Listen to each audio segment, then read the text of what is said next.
시청자 여러분 안녕하십니까? 한국 선거방송 뉴스입니다. 국회에 의석을 가진 정당이나 여론조사 기관은 여론조사를 위해 각 통신사의 휴대전화 가상번호를 사용할 수 있습니다. 또한 후원금을 받은 후원에는 정치자금 영수증을 발급할 수 있는데요. 중앙선거관리위원회는 법에 따라 매년 휴대전화 가상번호 비용과 정치자금 영수증 제작 비용을 공고해야 하는데 2021년도 휴대전화 가상번호 비용 및 정치자금 영수증 제작 비용에 대해 자세히 알아봅니다.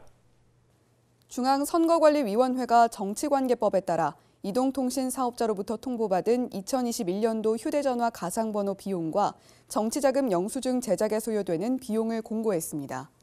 휴대전화 가상번호 비용은 휴대전화 가상번호 한 건을 20일 사용하는 기준으로 비용은 주식회사 KT, LG U+, SK텔레콤 주식회사 각각 308원이고 정치자금 영수증 제작 비용은 한 매당 40원입니다.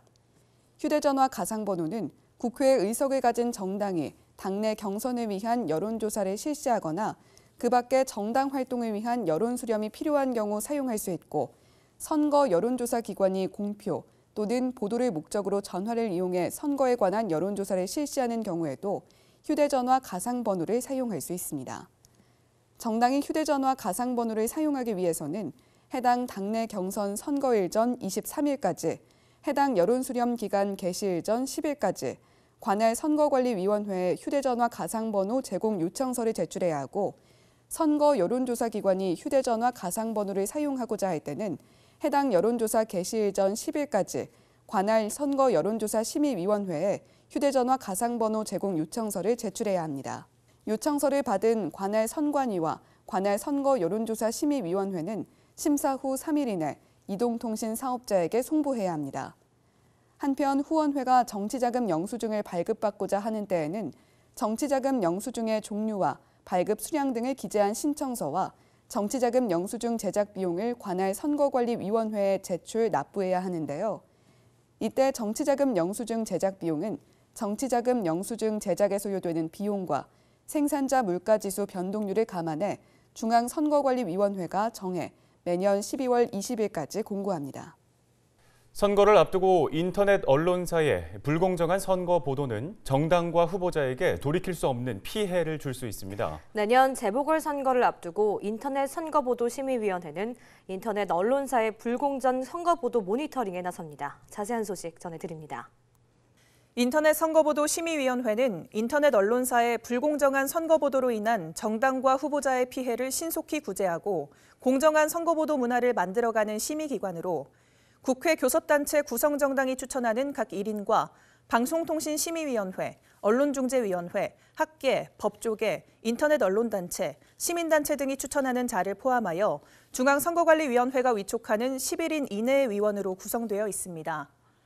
내년 4월 7일 실시하는 재보궐선거에 인터넷 언론사가 유권자의 판단에 영향을 미칠 수 있는 중요한 사실을 과장, 부각, 축소, 은폐하는 등의 왜곡 보도 혹은 허위 보도로 후보자에게 피해를 입혔을 경우 이의 신청을 통한 정정 보도로 구제받을 수 있는데요. 후보자가 인터넷 선거 보도에 대해 불공정하다고 판단한 경우 해당 보도가 있음을 알게 된 날부터 10일 이내에 심의위원회에 이의 신청을 할 수 있습니다.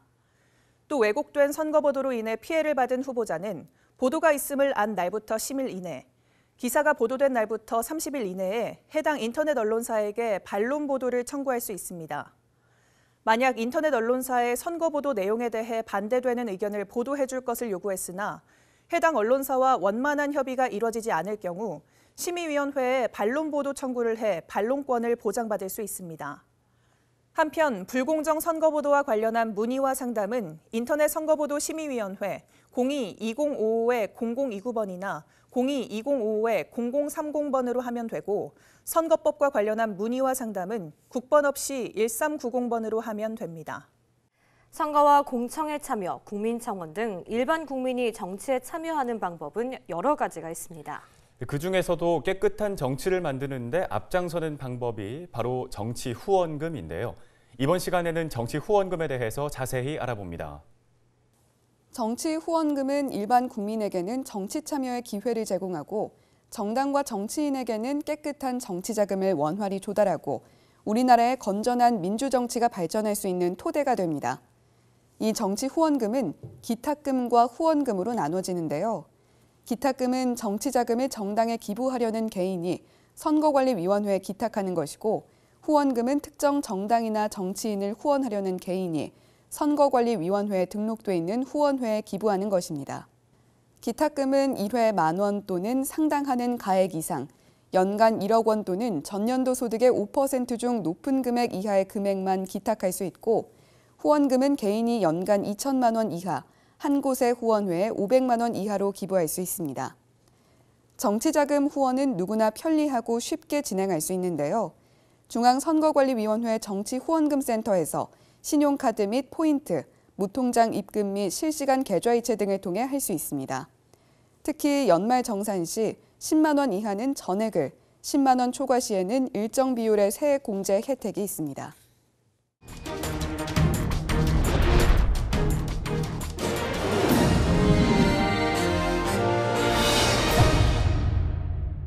이번에는 이것이 궁금하다입니다. 오늘은 특정한 선거구에서 투표할 목적의 주민등록 허위 신고에 대해서 정수연 리포터가 자세히 설명해 드립니다. 오늘 이것이 궁금하다의 주제는 특정한 선거구에서 투표할 목적의 주민등록 허위 신고입니다. 공직선거를 실시하는 때마다 구시군의 장은, 대통령 선거는 선거일 전 28일, 국회의원 선거와 지방자치단체의 의회 의원 및 장애 선거는 선거일 전 22일 현재, 그 관할 구역에 주민등록이 되어 있는 선거권자를 투표구별로 조사하여 선거인 명부 작성 기준일부터 5일 이내에 선거인 명부를 작성해야 합니다. 그런데 만약 특정한 선거구에서 특정한 후보자에게 투표할 목적으로 주민등록을 허위로 신고한다면 어떻게 될까요?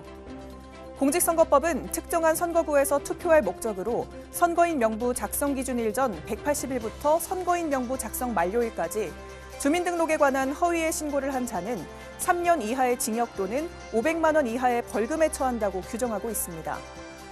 다시 말해 2021년 4월 7일 실시하는 재보궐선거의 경우 2020년 10월 9일부터 2021년 3월 20일까지 투표할 목적으로 주민등록에 관한 허위의 신고를 한다면 처벌 대상이 되는 건데요. 그런데 특정한 선거구에서 특정한 목적이 있었는지 여부는 어떻게 알 수 있을까요?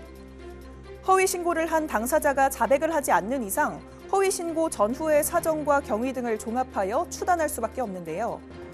판례에서 A군 이외의 지역에 주민등록이 되어 있던 선거권자가 선거일 공고에 임박하여 A군 내로 주민등록을 옮겨 투표를 한 다음 선거일 후 바로 종전 주민등록지로 퇴거 복귀한 선거인에 대해 이들은 특별한 사정이 없는 한 위장 전입하여 투표를 한 사람이라고 판단한 바 있습니다. 뿐만 아니라 특정 선거구에서 투표할 목적으로 허위의 주민등록 전입 신고를 한 이상 투표의 의사 이외에 아파트 분양 등 다른 목적이 있었다고 하더라도 공직선거법 위반죄가 성립된다고 판단했습니다. 주민등록을 허위로 신고했다고 판단한 경우 허위 주민등록을 한 사람의 투표권은 부정되며 투표를 한 경우 무효표로 처리됩니다. 실제로 지난 제6회 지방선거에서 주민등록 허위 신고 행위로 처벌된 사례가 있었는데요. 비군 의원 후보로 출마한 C씨가 본인에게 투표하게 할 목적으로 선거일 약 60일 전에 친척과 지인 13명을 B지역으로 주소를 옮기도록 해 C씨가 2위 후보자보다 5표를 더 득표해 당선된 바 있습니다.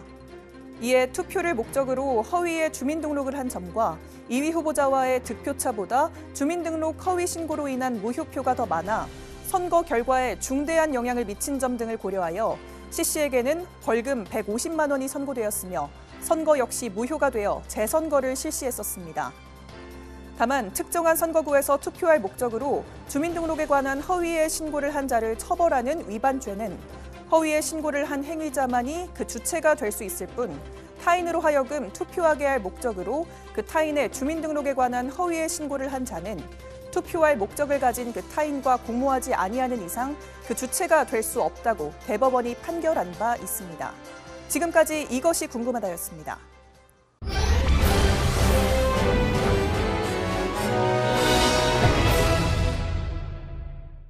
선거와 관련된 다양한 궁금증을 풀어주는 TV 똑똑한 선거 알림이 시간입니다. 이번 시간은 선거 사무관리 관계자나 시설 등에 대한 폭행, 교란죄에 대해서 알아볼 텐데요. 이혜은 리포터가 전해드립니다. 오늘 TV 똑똑한 선거 알림이의 키워드는 선거 사무관리 관계자나 시설 등에 대한 폭행 교란죄입니다. 공직선거법은 선거관리위원회 위원, 직원, 공정선거지원단원, 사이버 공정선거 지원단원, 투표사무원, 사전투표사무원, 개표사무원, 참관인, 기타 선거사무에 종사하는 자를 폭행, 협박, 유인 또는 불법으로 체포, 감금하거나 폭행이나 협박을 가해 투표소, 개표소 또는 선거관리위원회 사무소를 소요, 교란하거나 투표용지, 투표지, 투표보조용구, 전산조직 등 선거관리 및 단속사무와 관련한 시설, 설비, 장비, 서류, 인장 또는 선거인 명부를 은닉, 손괴, 훼손 또는 탈취한 자는 1년 이상, 10년 이하의 징역 또는 500만 원 이상, 3천만 원 이하의 벌금에 처한다고 규정하고 있습니다. 이를 선거사무관리 관계자나 시설 등에 대한 폭행 교란죄라고 하는데요. 공직선거법에서 유일하게 징역형과 벌금형 모두에 하한 규정을 두고 있을 정도로 민주적 선거 질서를 해치는 중대한 범죄로 규정하고 있습니다. 이 규정은 선거 사무관리, 집행의 원활한 수행을 위해 선거 사무관리 관계자를 보호하고 선거 관련 시설 내의 질서를 유지하며 선거에 관한 설비, 서류 또는 인장 등에 대한 훼손 행위를 규제하기 위해 만들어졌습니다. 관련 내용을 좀 더 구체적으로 알아볼까요?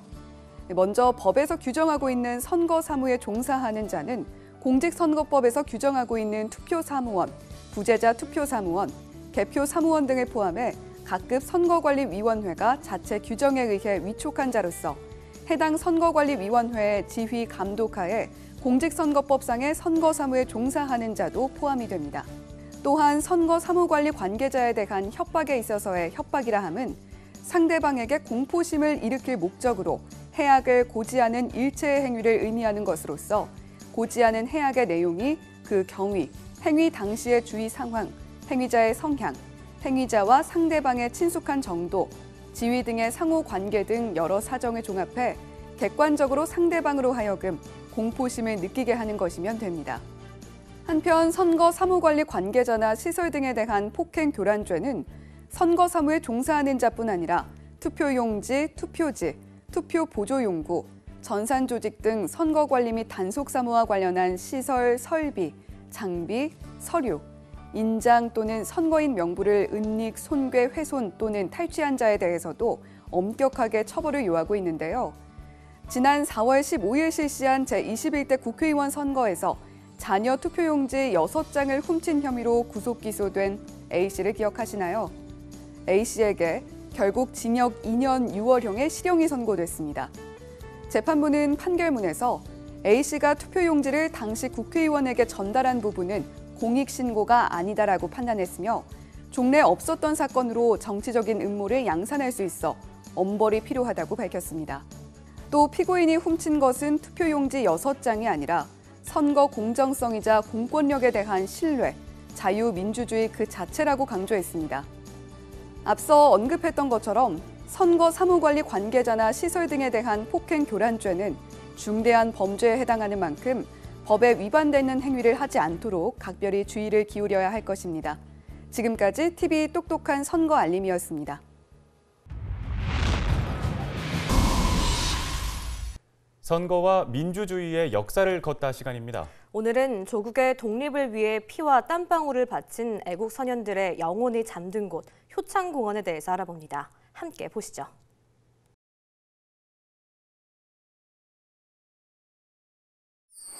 살아 숨쉬는 민주주의 역사를 찾아 떠나보는 민주주의 역사 탐방 프로젝트 선거와 민주주의의 역사를 걷다. 배우 전예지입니다.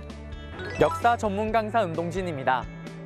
선생님, 오늘따라 얼굴이 더 밝아 보이시는 것 같아요. 저요? 네. 예지 씨도 얼굴이 엄청 밝아 보이는데요? 아, 정말요? 네네네. 그리고 날씨가 되게 선선하고 맑아서 그런지 오늘따라 기분이 더 좋은 것 같아요. 맞습니다. 또 이 좋은 날에 또 시청자분들에게 우리가 지금 현재 있는 곳을 한번 소개 좀 부탁드릴게요. 아, 그럴까요? 저희가 오늘 함께할 곳은요, 바로 효창공원입니다. 예지 씨 혹시 효창공원에 대해서 뭐 알고 있거나 뭐 또 공부하시지 않았나요? 네, 맞아요. 여기에 대해선 제가 잘 아는 게 없어서 오늘 오기 전에 공부를 열심히 하고 왔는데요. 사실 이 효창공원은 여러분들께서 다들 알고 계시는 임시정부를 이끌었던 김구 선생님께서 같이 활동하셨던 임시정부 요인들, 조국 독립을 위해 헌신하셨던 분들을 모셨던 곳이 바로 이곳입니다. 네, 맞습니다. 독립운동가분들의 묘가 안장되어 있는 곳이라고 알고 있어요. 네, 맞습니다. 예지 씨, 그거 아세요? 이 효창공원의 역사가 정말 오래된 거예요. 아, 일제강점기 전부터요? 네, 맞습니다. 이 효창공원의 역사는 조선시대부터 시작이 됩니다. 조선시대 때는 이 효창공원이 조선 왕실의 묘역이었습니다. 그래서 효창묘, 효창원으로 불리기도 했었죠. 그랬군요. 그러면 우리 본격적으로 안에 들어가서 한번 살펴볼까요? 네.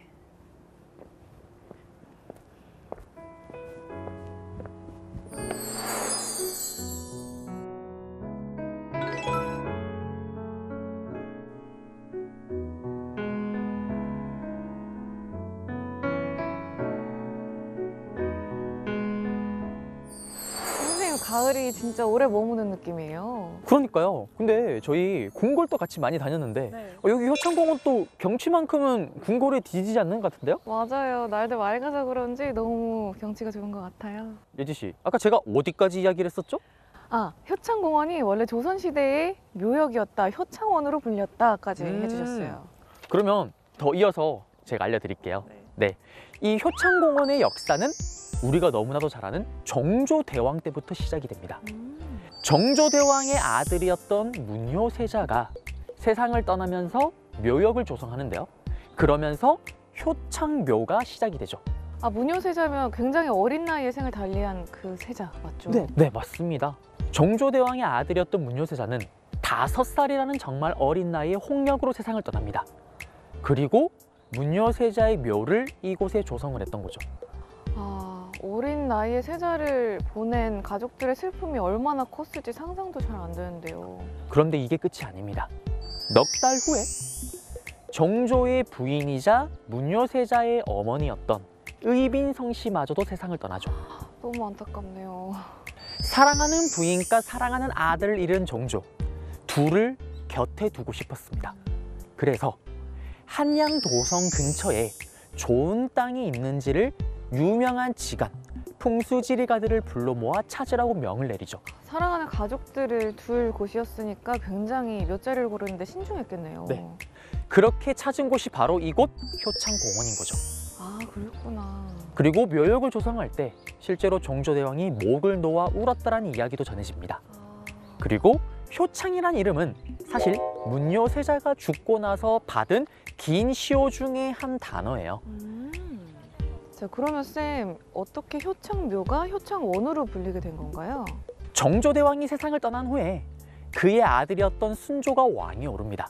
그러면서 후궁이었던 수기 박씨, 영혼옹주의 묘도 이곳에 조성이 되죠. 그리고 시간이 조금 더 흘러 우리가 잘 알고 있는 고종 임금이 즉위를 하면서 이 효창묘를 격상시켜야 된다. 그러면서 효창묘를 효창원으로 바꾸게 되죠. 그러면서 19세기까지 이 효창원은 조선 최고의 성스러운 공간으로 자리매김하게 됩니다. 그럼 이동해 볼까요? 네.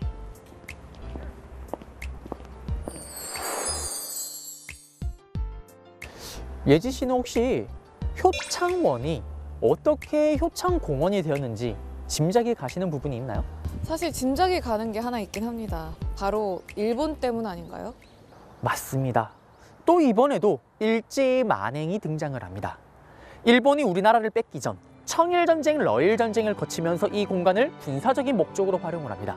그리고 나라를 뺏고 나서도 여전히 군사적인 목적으로 활용을 하죠. 그러다 1921년부터 24년까지는 이곳에다 골프장을 설치하기도 합니다. 아, 정말 화가 나네요. 3년 동안 설치했던 골프장은 폐쇄가 되고요. 청량리에 더 큰 골프장이 만들어졌기 때문에 그렇습니다. 그리고 본격적으로 이곳을 공원화합니다. 아, 이곳을 일방적으로 개발한 거면 원래 이곳에 자리 잡고 있었던 묘원은 어떻게 된 건가요? 네, 이곳에 있었던 조선 왕실의 묘역은 고양군, 서삼릉으로 다 이장을 시킵니다. 강복을 맞이하기 1년 전 1944년대의 일입니다. 네, 왕실의 묘역이 정말 여러 가지 형태로 훼손됐네요.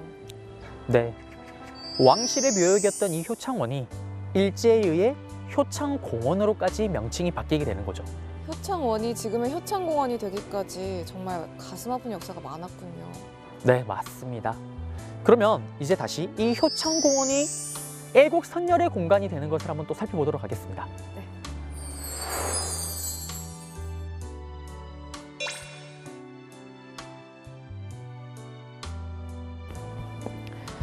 네, 선생님, 효창공원이 지금의 모습을 갖추기까지 백범 김구 선생님의 노력이 굉장히 컸다고 들었어요. 네, 예지 씨, 정답입니다. 백범 김구 선생님은 광복 이후에 국내로 돌아오셔서 조국 독립을 위해 힘쓰셨던 애국 선열들을 이곳에 모시게 되는 거죠. 보시면 저기 안중근 의사의 가묘도 있어요. 네, 맞습니다. 가운데에는 대한민국 임시정부 예하의 한인애국단의 단원으로서 활동하셨던 이봉창, 윤봉길 의사의 묘가 있고요. 그리고 제일 우측에는 무정부주의자로서 또 의열투쟁을 펼치셨던 백정기 의사의 묘가 있습니다. 그리고 제일 좌측에는 이토이루부미를 하얼빈역에서 죽음으로 몰았던 안중근 의사의 가묘가 있습니다.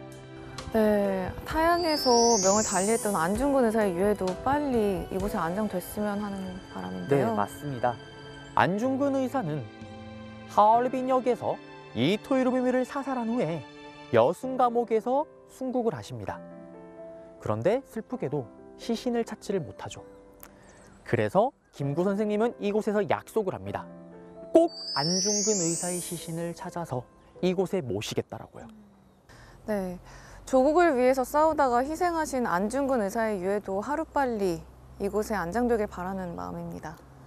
예지 씨, 이곳에 모신 네 분의 의사 말고도 가까운 곳에 임시정부 요인 세 분의 묘를 안장한 곳이 있습니다. 그곳에 가서 또 다른 이야기를 들려드릴게요. 네.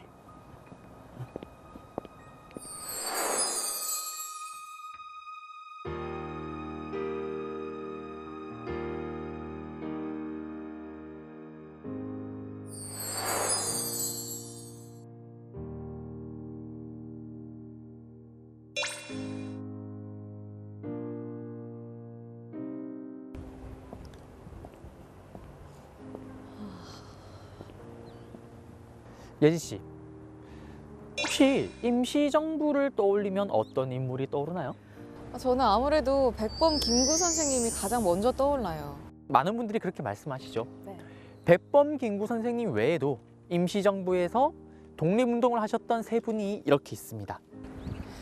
이분들이 임시정부 국무위원으로 대한민국을 위해 힘써주신 분들이군요. 네, 맞습니다. 제일 우측에 계시는 분이 차리석, 임시정부의 비서장이자 임시정부 버팀목. 가운데 계시는 분이 임시정부의 주석, 정신적 지주였던 이동영. 제일 좌측에는 조성환, 임시정부의 국무차장이자 군사 전문가셨죠. 정말 감사한 마음이 크네요. 네. 네, 저희가 김구 선생님 묘역 앞에 와 있습니다. 네, 맞습니다. 앞서 만나뵈었던 324 묘역에서 그리 멀지 않은 곳이죠. 그리고 이 효창공원을 다시 일군 김구 선생님을 기리기 위해 여기 바로 앞에 보이네요. 백범 김구 기념관도 있습니다.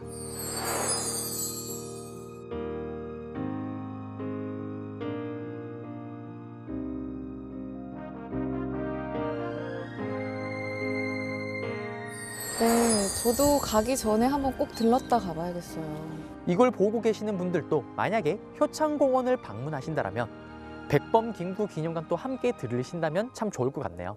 네. 그리고 이곳에서 멀지 않은 곳에 8분 독립운동가 영정을 모신 의열사가 있습니다. 이제 그러면 그곳으로 이동 한번 해볼까요? 네.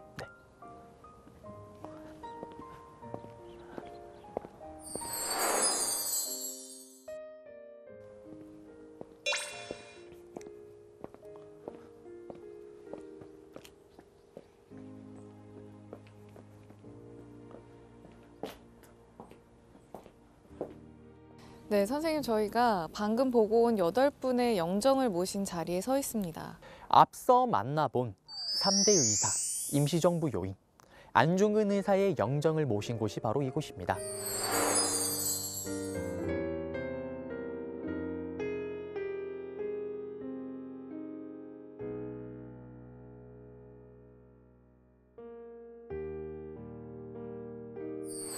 역사와 애국 정신을 느낄 수 있도록 상시 개방이 되어 있다고 하니까요.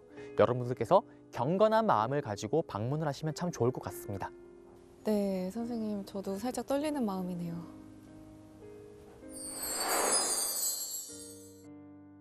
살아 숨쉬는 민주주의 역사 탐방 프로젝트 선거와 민주주의 역사를 걷다. 저희와 함께 효창공원을 함께 했습니다. 예지 씨, 혹시 소감 있으신가요? 네, 조선시대부터 일제강점기를 지나 해방 후 임시정부까지 정말 많은 역사가 깃들어 있고 그래서 더 의미가 큰 곳이라는 생각이 들었는데요. 사실 이곳에 대해 잘 알지 못했는데 선생님 덕분에 오늘도 역사에 한 걸음 더 가까워진 것 같아요. 감사합니다. 에이, 별 말씀을요. 조선시대부터 대한민국 해방까지 이곳에 모신 독립운동가뿐만 아니라 수많은 애국지사들의 노력이 있었기 때문에 지금의 대한민국이 존재하는 것 같습니다. 네, 맞습니다. 항상 감사한 마음 잊지 않고 살아야 할 것 같아요. 그러면 우리 여기서 인사를 드릴까요? 선거와 민주주의 역사를 걷다의 역사 전문 강사 은동진, 배우 전예지였습니다.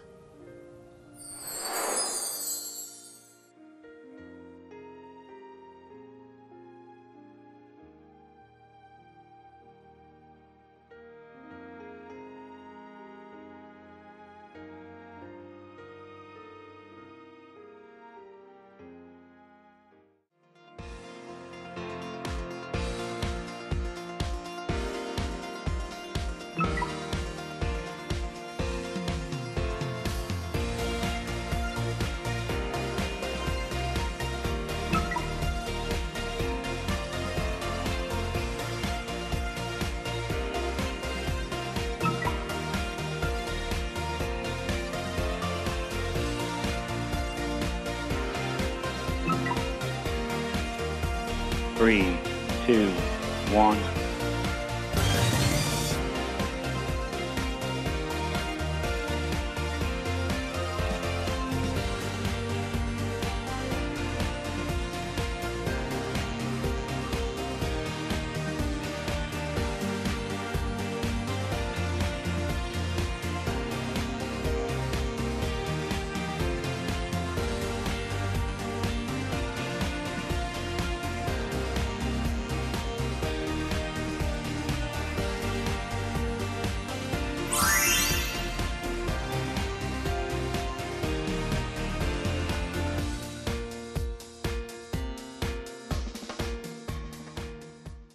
다사다난했던 2020년 한 해가 저물어가고 있습니다.